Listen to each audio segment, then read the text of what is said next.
Good morning. It's May 10th. Already got a couple miles under my belt. Stayed at a great shelter last night. Ran into smoke break about a mile before, which was fun. Saw a wild turkey. Big old Tom. He was trophy size. He was ever so gingerly moving through the woods, but too close to the trail for me not to see.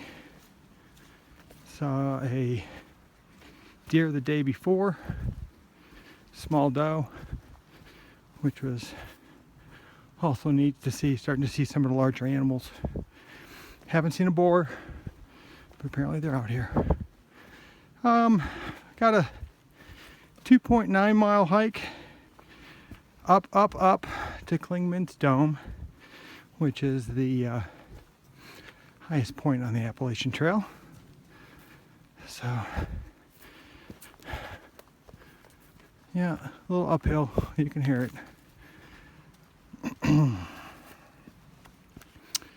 But just want to give a little shout out to some of the people that made this trip possible. Homemade Wanderlust followed her last year, and she brought some good insight to the trail and the trail family, and that was kind of neat to see. Bigfoot, a lot of good information on hiking and pole use, so you need to check him out. Going back a few years, enjoyed watching Loner really pushed me to make the steps forward in my life to be able to do this. And of course there's Redbeard. Went down and met him and bought a Z-Packs for Paula backpack, which she absolutely loves. I'm loving my Elemental Horizon, which I got probably about 4 or 5 years ago at Damascus Trail Days, which if you're planning on a trip, I totally encourage you to do that. That's where I picked up my Jacks Are Better hammock system, and prior to leaving, got a big tarp from Hammock Gear. Has Cuban fiber with doors on it. Has been outstanding. All our gear has been performing the way you'd expect. Love supporting the cottage industry as well.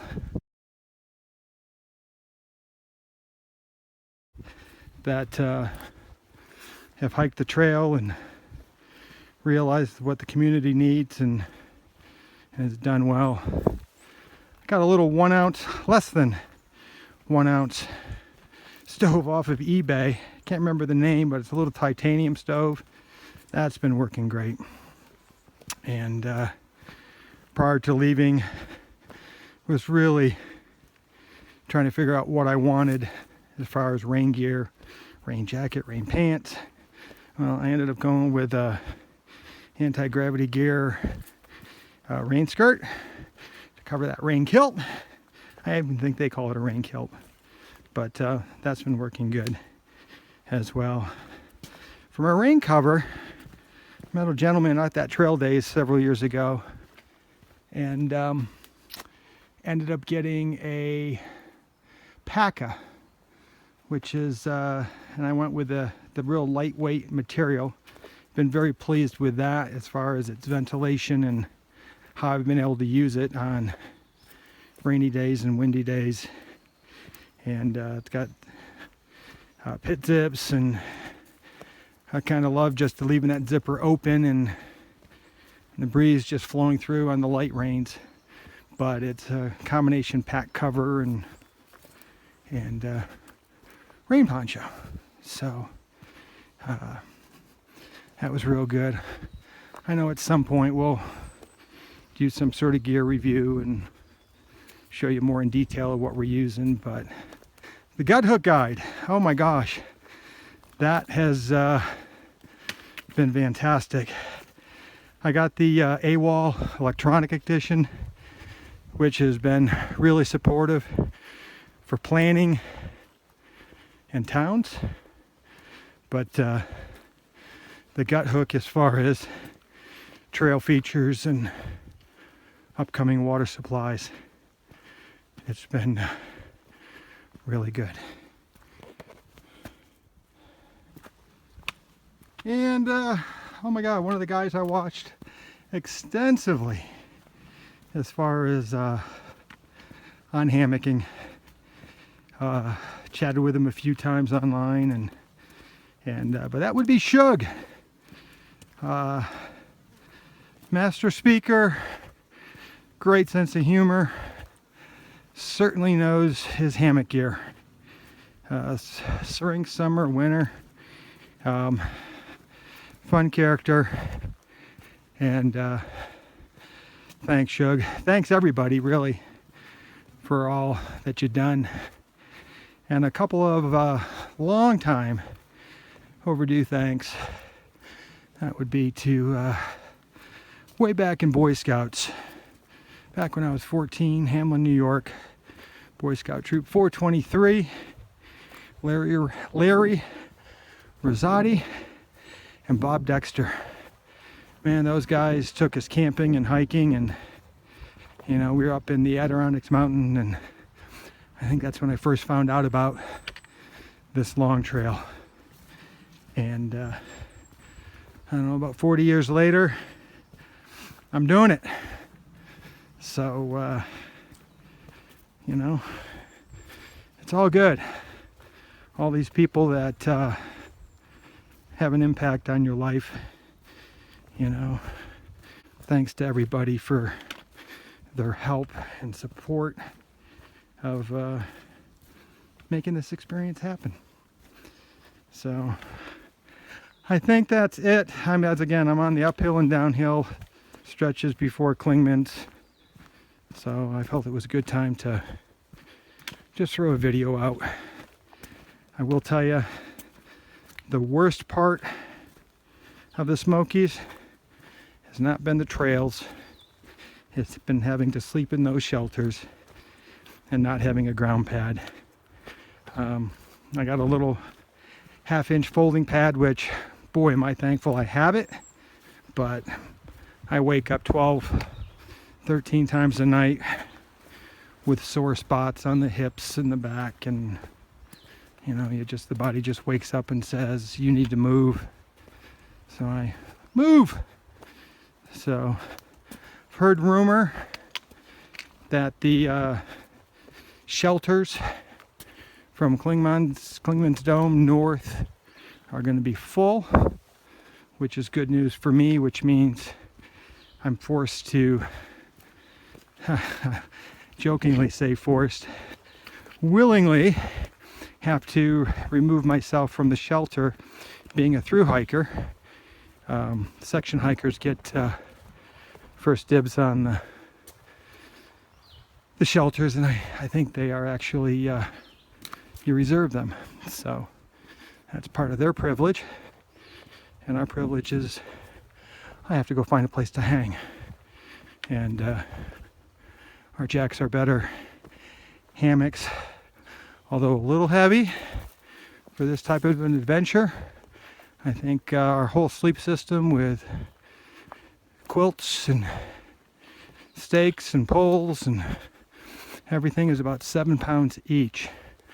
But boy, you know, sleeping is such a major part of the trail. You know, after hiking 8, 10, 12, 15 miles a day, the body's ready for a good night's sleep. And I've noticed the past 2 nights of not having a good night's sleep has, you know, had its toll. And I'm uphill. I'll see you later.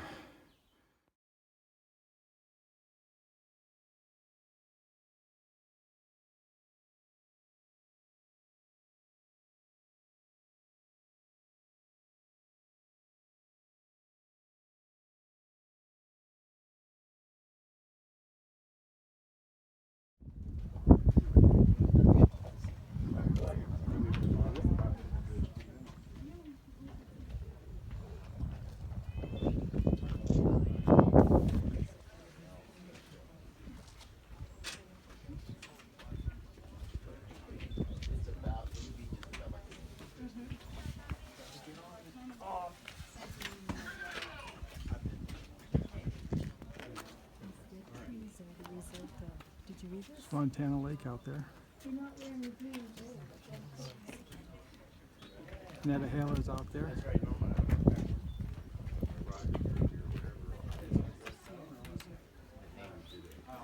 About half-mile out of Clingman's Dome.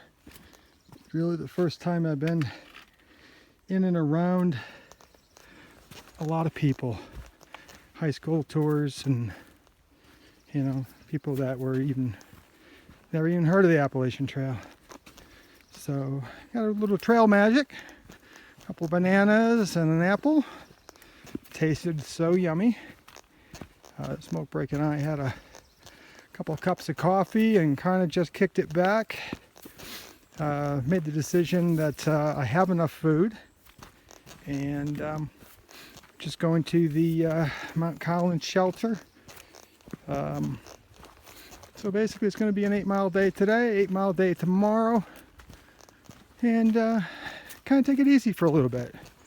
Been putting a lot of miles in, and don't want to burn out the body, give it a little day for recoup. It seems like my shin splint is almost all but gone. So that's kind of cool. I've been doing a lot of stretching, more stretching than a lot more stretching than I was doing at the beginning. I think I kind of got lazy with the stretching. So, but really been focusing, and anytime I take a break to get some water or stop or whatever, I stretch. So, that's kind of one thing that's never really talked about in long distance hiking. But until you build up those muscles, and had some really encouraging news today from somebody I was chatting with that did provide some trail magic. She and her husband hiked about 3 years ago, and she had shin splints for about 2-3 weeks, but she said she just kept stretching it out, and next thing you know, she said, I kind of forgot it was there.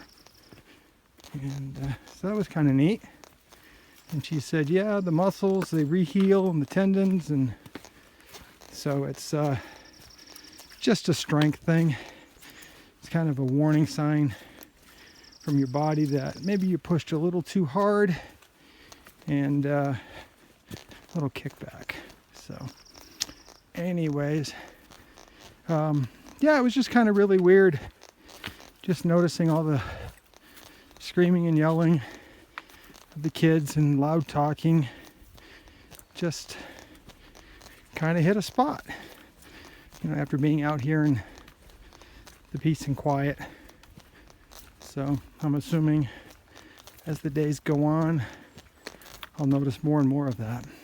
So haven't really noticed it too much going into the smaller towns and smaller venues, and you're around a bunch of other thru hikers, and everybody's kind of chill, as opposed to these people that had a lot of energy.